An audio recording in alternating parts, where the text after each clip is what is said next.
Hello friend, this is Vikas Pandey and welcome to easytutsforyou.com। आज के इस ट्यूटोरियल में हम देखेंगे फ्लो चार्ट के कुछ एग्जांपल्स। जैसा कि पिछली बार हमने देखा कि फ्लो चार्ट क्या होता है, कौन कौन से उनके हम सिंबल यूज़ करते हैं एक नॉर्मल फ्लो चार्ट बनाने में। तो आज हम देखेंगे कुछ एग्जांपल। जैसा कि पिछली बार हमने एक सीक्वेंशियल प्रोग्राम देखा था जिसमें हमने देखा था 2 नंबर को ऐड करने का फ्लो चार्ट कैसे बनाएंगे। आज हम देखेंगे कि अगर फ्लो चार्ट में लूपिंग यूज़ हो रहा है या फिर लूपिंग के लिए फ्लो चार्ट बना रहे हैं या फिर कंडीशनल स्टेटमेंट के लिए फ्लो चार्ट बना रहे हैं तो किस तरीके से उसको हम बनाएंगे।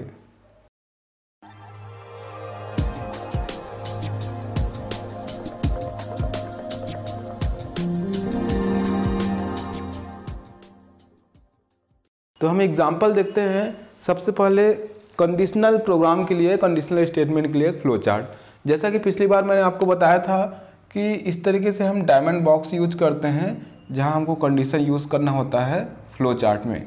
तो अभी हम एक प्रोग्राम अगर देखें कि यूज़र द्वारा एंटर किए गए नंबर है, 2 नंबर एंटर किए गए, उसमें से जो ग्रेटर नंबर है उसको हमको पता करना है। तो उसके लिए अगर कोई प्रोग्राम है तो उसके लिए फ्लो चार्ट किस तरीके से बनेगा। तो यहाँ पर हम स्टार्ट करते हैं। जो हमने सिंबल पिछली बार देखे थे उन सिंबल्स के हिसाब से सबसे पहले मैंने आपको बताया था कि स्टार्ट यानी कि इस तरीके से हम सिंबल यूज़ करते हैं। यहाँ पर मैं यूज़ करूँगा स्टार्ट। आगे बढ़ते हैं। उसके बाद इनपुट या आउटपुट के लिए हम इस तरीके से इनपुट या आउटपुट सिंबल यूज़ करते हैं। यहाँ पर मैं लिखता हूँ इनपुट A एंड B। अब यूज़र द्वारा एंटर किए गए 2 नंबर्स हैं, इनमें से एक जो नंबर है जो ग्रेटर होगा उसको प्रिंट करना है। तो अब आगे डिसीजन लेने के लिए यानी इफ़ कंडीशन के लिए, इफ एल्स कंडीशन के लिए हम इस तरीके से डायमंड बॉक्स यूज करेंगे और यहाँ पे लिखेंगे if A is greater than B। अब यहाँ पर 2 ब्रांचेस हमारे पास होंगी, एक होगा फॉल्स का और एक होगा यहाँ पर ट्रू का।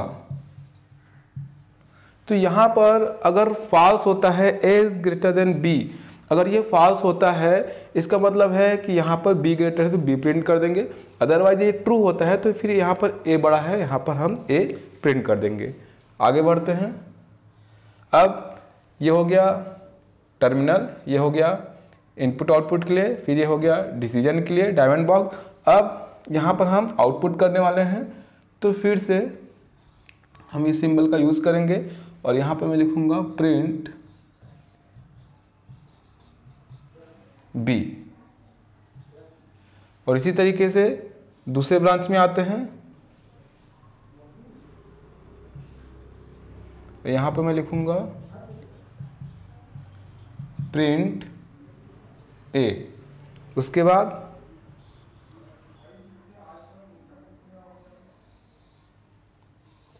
आगे नेक्स्ट स्टेटमेंट की तरफ ही बढ़ जाएगा प्रोग्राम। चाहे तो आप वहाँ पर नेक्स्ट स्टेटमेंट लिख सकते हैं या फिर इस तरीके से प्रोग्राम को स्टॉप कर सकते हैं, या फ्लो चार्ट को यहाँ पर ऐसा लिख सकते हैं स्टॉप या फिर एंड। तो इस तरीके से ये फ्लो चार्ट देखेंगे, बहुत ही सिंपल है। इसको देखने से प्रोग्राम का फ्लो या जो लॉजिक है ईजिली समझ आता है कि यूज़र ने एक नंबर एंटर किया गया है जिसको यहाँ पर चेक किया गया है। नंबर में से दोनों में से अगर ये जो कंडीशन लिखा गया if A is greater than B ये ट्रू होता है तो A प्रिंट होगा, अदरवाइज B प्रिंट होगा। आगे प्रोग्राम नेक्स्ट स्टेटमेंट की तरफ भी बढ़ सकता है या फिर प्रोग्राम यहाँ पर स्टॉप हो सकता है। तो इस तरीके से ये डिसीजन मेकिंग स्टेटमेंट के लिए हमने यहाँ पर एक फ्लो चार्ट देखा जो कि बहुत ही सिंपल है। अब हम देखेंगे लूपिंग स्टेटमेंट के लिए कि अगर हमारे प्रोग्राम में कोई लूप यूज़ हो रहा है तो उसके लिए हम किस तरीके से फ्लो चार्ट बनाएंगे। अब हम एक एग्जांपल देखते हैं। मान लीजिए कि हमारे पास कोई ऐसा प्रोग्राम है जिसमें यूज़र द्वारा कोई नंबर एंटर किया जाएगा तो उस नंबर से मतलब उस नंबर का हमको टेबल मिलेगा। जैसे कि सपोज़ यहाँ पे 2 एंटर किया गया तो 2, 4, 6, 8 इस तरीके से हमको टेबल यहाँ पर मिलता है।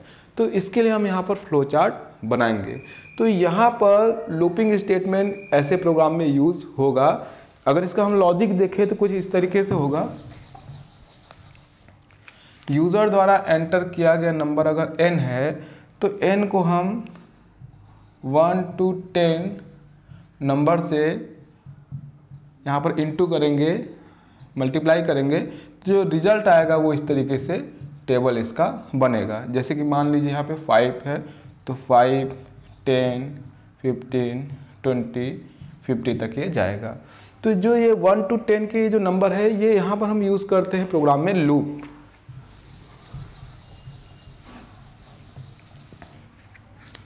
कुछ इस तरीके से लिखते हैं, for i is equal 1, i is less than और equal to 10, i plus plus, और यहाँ पर जो भी यूज़र द्वारा एंटर किया गया जो नंबर है नंबर, और उसको इनटू करते हैं लूप की वैल्यू से, मतलब यहाँ पर i से।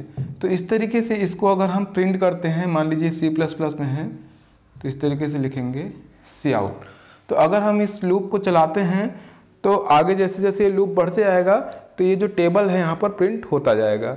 स्पेस देने के लिए या फिर न्यू लाइन देने के लिए आप यहाँ पर इस तरीके से यूज़ कर सकते हैं \n और उसके बाद n इंटू i। तो यहाँ पर लूप और नंबर को हमने यहाँ पर मल्टीप्लाई किया है, उसके बाद ये लूप चलता जाता है और हमको टेबल यहाँ पर मिल जाता है। अब इसका अगर अब इसको हम फ्लो चार्ट में बनाते हैं तो किस तरीके से उसको हम बनाएंगे, इसका एग्जांपल हम देखते हैं। यहाँ पर स्टार्ट करते हैं सबसे पहले टर्मिनल से, इस तरीके से स्टार्ट, उसके बाद आगे बढ़ेंगे और यहाँ पर यूज़र से एक नंबर इनपुट हम लेंगे तो ये सिंबल यूज़ करेंगे इनपुट n। फिर आगे बढ़ते हैं, अब यहाँ पे यूज़ करूँगा प्रोसेस बॉक्स, क्योंकि यहाँ पर मैं लूप के लिए एक वेरिएबल ले रहा हूँ, इसकी वैल्यू यहाँ पर मैं दे रहा हूँ 1। आप इसको इस तरीके से भी लिख सकते हैं 1, यानी t पर 1 स्टोर हुआ। आगे बढ़ते हैं, अब यहाँ पर हम यूज़ करेंगे डायमंड बॉक्स या फिर डिसीजन बॉक्स का, इसको चेक करने के लिए t की वैल्यू। तो इस तरीके से यहाँ पर फ्लो चार्ट में हम डायमंड बॉक्स यूज करेंगे और कंडीशन कुछ इस तरीके से होगा t इज़ लेस देन और इक्वल टू 10।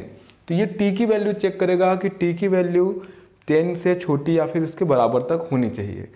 अगर ये ट्रू होता है तो फिर आगे बढ़ा देंगे फ्लो चार्ट को, ये अगर ट्रू होता है तब ट्रू। अब यहाँ पर आगे बढ़ने के बाद हम लूप की वैल्यू, यानी जो लूप है t हमने वेरिएबल लिया है और जो यूज़र द्वारा एंटर किया गया है n, उसको हम इनटू करेंगे। तो इस तरीके से फिर मैं प्रोसेस बॉक्स यूज करूँगा उसके लिए, और यहाँ पर मैं लिखूँगा t is equal t into n। अब आगे बढ़ेंगे, t को हम स्क्रीन पर फिर से प्रिंट कराएंगे, तो उसके लिए फिर इनपुट आउटपुट बॉक्स यूज करेंगे इस तरीके से, और यहाँ पर मैं लिखूँगा प्रिंट t। उसके बाद आगे बढ़ते हैं और यहाँ पर मैं यूज़ कर रहा हूँ फिर से प्रोसेस बॉक्स, क्योंकि यहाँ पर स्टेटमेंट जो लिखना है वो इस तरीके से t is equal t plus 1। अब आप इसको एक बार देखेंगे कि t की वैल्यू 1 है और ये कंडीशन इसको चेक करता है कि t की वैल्यू 10 से छोटी है या उसके बराबर। अगर ऐसा ट्रू होता है तो फिर t को जो नंबर दिया गया है उससे इंटू करता है और स्क्रीन पर प्रिंट कर देता है और t में 1 जोड़ देता है। अब लूप के लिए अगर हम देखें तो यहाँ पे अगर ये फॉल्स हो जाता है, कंडीशन में पहले देखते हैं फॉल्स, तो यहाँ पर ये प्रोग्राम स्टॉप हो जाएगा। यहाँ पर हम लिख लेते हैं स्टॉप।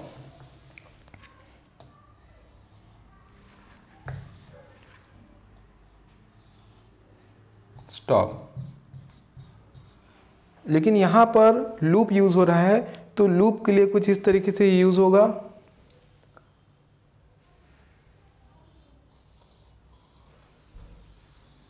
ये लाइन यहाँ पर आके मिलेगी।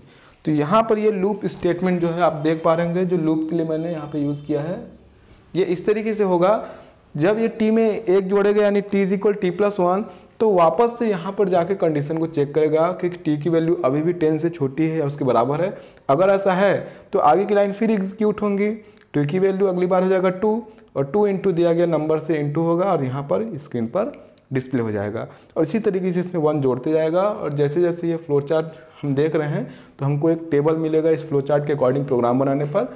और जब टी की वैल्यू अंतिम बार मानिए कि 10 है तो 10 पर यहाँ पर 10 इंटू नंबर दिया गया मान लीजिए 5 तो 50 प्रिंट होगा। फिर 1 जोड़ने पे इसकी वैल्यू जो है 10 से ऊपर हो जाएगी। वापस जाके जब ये कंडीशन चेक करेगा और इसकी वैल्यू t से ऊपर होगी तो यहाँ पर ये फॉल्स हो जाएगा और प्रोग्राम यहाँ पर स्टॉप हो जाता है। तो जब हम प्रोग्राम लिखेंगे या एल्गोरिथम लिखेंगे तो वो जो एग्जैक्टली इस तरीके से यहाँ पर रन होगा, ये इसका एक फ्लो चार्ट है।